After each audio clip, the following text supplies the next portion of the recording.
107 arday oo iyagu kamid ah ardayda u fariisanaysa imtixaanka lagu soo baxayo shaqaalaha ka qayb galaya diiwaangelinta madaniga ee ka bilaabmaysa Somaliland ayaa si rasmi ah saaka u bilaabay imtixaankaasi oo ka dhacay ama lagu qabanayay jaamacadda Timacadda University ee magaalada Gabiley ayaa intaanu imtixaanku bilaabmin ka hor shir jiraayad oo si wada jir ah u qabteen barasab ku-xigeenka ahna kusimaha barasabka gobolka Gabiley gudoomiye ku-xigeenka degmada Gabiley ahna kusimaha maayarka degmada Gabiley gudoomiye ku-xigeenka jaamacadda Timacadda University iyo mas'uuliyiin ka socotay wasaaradda arrimaha gudaha Somaliland isla markaana xubnaha qaadi doona imtixaanka ay dhalintu ugu soo baxayso inay ka mid noqdaan shaqaalaha diiwaangelinta madaniga ah ee ka bilaabmaysa Somaliland ayaa waxa ugu horeyn halkaasi ka hadlay gudoomiye ku-xigeenka jaamacadda waxa uu yiri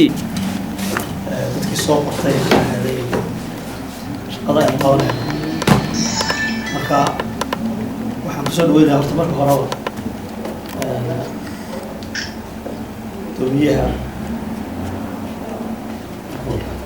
gudoomiyaha maxaa leeyahay gudoomiyaha gobolka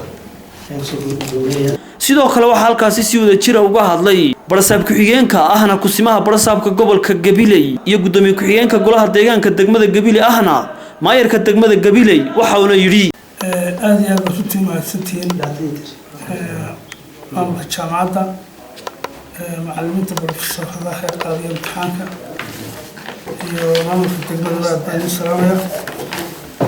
sidaan maayarku sheegay waxaa maanta ka bilaabmaya imtixaankii ay u soo qorteen ardayda jaamacadaha ka baxday in ay kaga mid noqdaan shaqaalaha ka howlgelaya diiwaangelinta waddanka laga qaban doono insha Allah dhawaan arday badan baa soo qoratay araajida oo saddexda qaybood ee la doonayo oo soo qoratay 107 arday ayaa imika araajida soo qortay 107 arday imtixaanka u fariisanaya kolley macallimiinta iyo barofessorada halka loogu talagalay joogtaba imtixaankooda diyaarinaysa marka hore macallimiinta waxaan ku dardaarayaa inay imtixaankaasi sida ilaahay ku ogyahay daacadda ay uga qaadaan ardayda ilaahay kulankan isku keenay runtii aynu maanta ku cilaaminayno inuu maanta ka bilaabmayo imtixaankii kala saaridda oo runtii noqon doona qof walba qalinkiisa wuxuu gooyo ilaahay waxaan ka rajaynayaa inuu imtixaankaasi u dhaco si cadaalad ah inay imtixaankaasi noqdo si fiican loogu qanco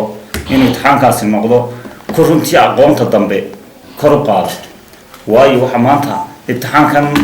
uu kulay muhiimadiisu tahay halkii la oran lahaa waxa lagu kala saaray qabiil halkii la oran lahaa waxa lagu saleeyay oday amba aaqid halkii la oran lahaa waji garasho ku yimid maanta waxa weeye wuxuu ku imanayaa waa qalin mar barasab ku-xigeenka ahna kusimaha barasabka gobolka Gabiley oo iskugu yeedhay 107 arday oo iyagu iskugu jiray gabdho iyo wiilal ayaa waxa ugu baaqay in nin kastaba uu soo saari doono aqoonta iyo nasiibku isla markaana aanay jiri doonin wax uu kala eexasho ah in laga qaadayo imtixaan ardaydii doonaysa inay ka mid noqdaan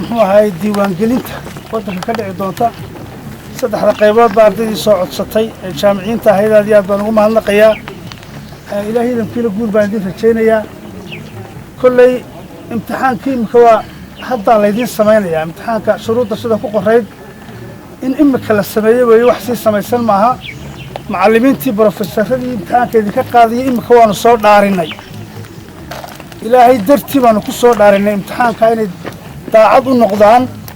oo ay u xaqsooraan ardayda ay imtixaan ka qaadayaan iyadoo halkaasina lagu dhaariyay xubnihii qaaday imtixaanka ee ka socday wasaaradda arrimaha gudaha Somaliland oo ugu